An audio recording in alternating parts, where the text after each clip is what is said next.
Here's where you can go to find the light mode feature to turn it on as well as turn it off. And this is for the Redmi Note 15 Pro phone, or if you have the Note 15. All right, so we'll be focusing on that model only. If you want to turn on light mode, the fastest way to this feature is long pressing a blank area on your home screen, and you want to go to where it says settings right there. In this area, go to where it says more. And once you're here, the home screen settings at the top here, you'll see this right there. And as you enter here, you're going to see these three different home screen mode options. One of them is light mode. And again, this is only focusing on the Redmi Note 15 Pro or the 15 model, because not all Xiaomi phones has light mode. But if you're here and you see it, then that's where it is and how you would turn it on. You'll tap on it.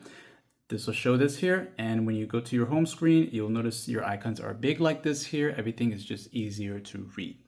Now in the future, if you decide you want to turn this off here, you're simply going to look for the settings, which is this here, or you can also use the quick access settings.